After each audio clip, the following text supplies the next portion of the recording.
Welcome back, ScreenRanters! The world of Harry Potter is dripping in top-tier acting talent. However, those characters on the silver screen that brought you so much joy could have been played by different thespians. Today, we're going to take a gander at some of the actors that almost apparated in their place. Some of the names today are A-list thespians, but for one reason or another, they didn't get the part. So grab your wand and sit comfortably on your Nimbus 2000 as we chinwag about what could have been. The coffin is released, and the game begins! When the film adaptation for Harry Potter and the Philosopher's/Sorcerer's Stone was announced, a whole load of directors were rumored to steer this new franchise, one of which was legendary filmmaker Steven Spielberg. However, he left the project after clashing with JK Rowling over the creative direction. Apparently, Spielberg had a particular actor in mind for Harry Potter, that being the Oscar-nominated viewer of ghosts American national, Haley Joel Osment. But Rowling said, nah son, she had script approval and only wanted British actors to be in the film. A problem which crops up later too. Nice segue for another entry. Well done us. Anyway, once Spielberg stormed off, Chris Columbus sailed in as the new director. He too had an idea for the role of the chosen one, Liam Aiken. He would later go on to star in A Series of Unfortunate Events. Columbus worked with Aiken in 1998's Stepmom. Aiken was pretty much given the role of Potter, but Rowling once again said nah son, as Aiken was a US national, so third time's a charm. Daniel Radcliffe would take the iconic role. He did alright with it. No long-lasting issues with that, but seeing Osment coping with all the ghosts in Hogwarts, that would have been swell.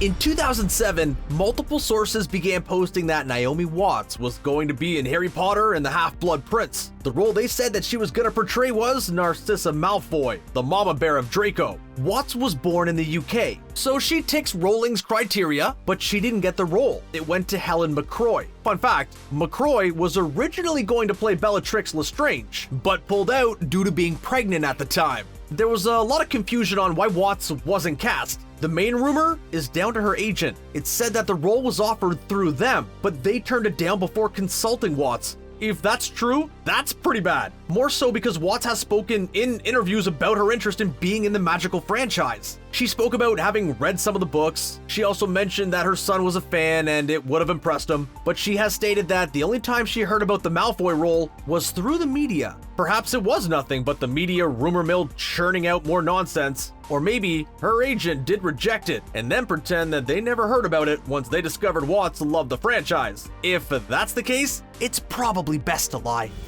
When Chris Columbus jumped on to steer the magical franchise, there was another actor that he worked with previously that could have joined as well. The late, great Robin Williams. The two worked together in 1993's Mrs. Doubtfire, among many other projects. Doubtfire brings back many happy memories for millennials. Anyway, Williams really wanted to be in the Potter saga. He called Columbus to request a role. Warner Brothers were delighted with the news. A big name like Williams wants to be in their film? However, Williams isn't a UK national. He's from the US. So Rowling said, nah son. Instead, the role went to Robbie Coltrane. The Scottish actor absolutely nailed the role of the gentle West Country half-giant. However, Columbus and Williams would work together again. One of the producers for Night at the Museum was Columbus. Columbus seems to try and bring a lot of his former actors into Hogwarts. We're surprised he didn't try and give Macaulay Culkin the role of Draco Malfoy. Actually, that'd be pretty amazing. Columbus could have brought Jeff Goldblum in as Snape. Oh.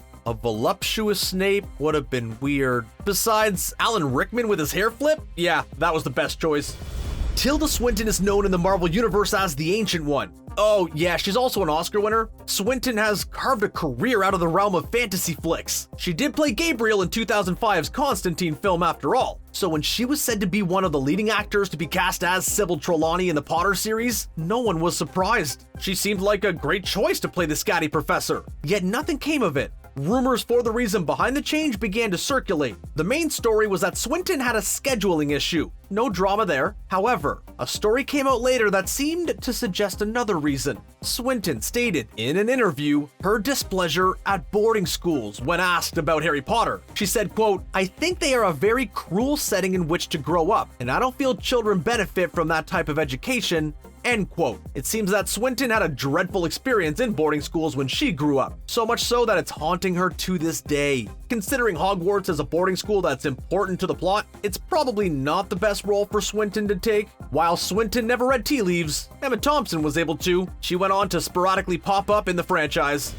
Besides from his age, Alan Rickman as Severus Snape was considered one of the most accurate book-to-film depictions. However, he wasn't the first choice for the role. Instead, it was Tarantino regular Tim Roth. The Oscar-nominated actor was set to don the luscious cape of the Professor, but there was a slight issue. Roth had received a role in Tim Burton's remake of Planet of the Apes. Both films were being shot at roughly the same time, but the Potter crew didn't give up. Instead, they managed to work out a schedule that allowed Roth to be in both franchises. Yet this didn't solve the problem. Roth felt overwhelmed with performing two major films so quickly, so he made a choice. While his kids loved the Harry Potter series, he felt he couldn't give up the opportunity to work with Burton, so he dressed up as an ape instead, which left the role available for Rickman. In an interview later on, Roth stated that he would have made Snape a very different character, but it was the right decision to go with Rickman considering his success in the role. If Roth is looking for something to do, maybe he could get Lie to Me back on our TV screens. Yo, that show was the best. It ended far too soon.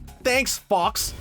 Sir Ian McKellen could have played two iconic wizards in cinema history, from Lord of the Rings' Gandalf and his magical beard, to Harry Potter's Albus Dumbledore and his majestic beard. After 2002's Chamber of Secrets, Dumbledore actor and two-time Oscar nominee Richard Harris sadly passed away. With that, a question of who the next actor to wear the gray-faced fuzz arose. One of those actors was McKellen. However, there was a problem. Before Harris passed away, he spoke publicly about McKellen and another seminal thespian, Sir Derek Jacobi. He described them as, quote, technically brilliant, like Omega watches, but underneath they are hollow, because their lives are hollow. End quote. Ouch! As a result, McKellen didn't feel comfortable taking over a role when the previous actor didn't think too highly of him. So Michael Gambon was able to be the Dumbledore to erratically ask Harry if he put his name in the Goblet of Fire.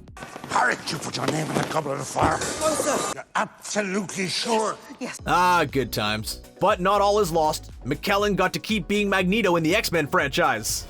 Another actor to be name-dropped into the HP franchise was Kate Winslet. Winslet may have suffered a similar circumstance to what Naomi Watts went through. As the Deathly Hallows Part 2 film was approaching, Warner Brothers wanted a bigger name to jump on board, in particular for the role of Helena Ravenclaw. In Philosopher's Stone and Chamber of Secrets, the role was portrayed by Aussie actor Nina Young. However, Part 2 required Helena to be more important to the plot. With the film also being the final hurrah of the franchise, they wanted an A-list talent in the role. Bit harsh for Nina Young. Regardless, Warner Brothers approached Winslet's representation and crossed their fingers, only to be immediately rejected. Apparently, Winslet never knew of this offer. The Oscar winner would go on to star in the Divergent franchise instead, all in order to score some cool points for her kids. The role of Helena went to Kelly MacDonald.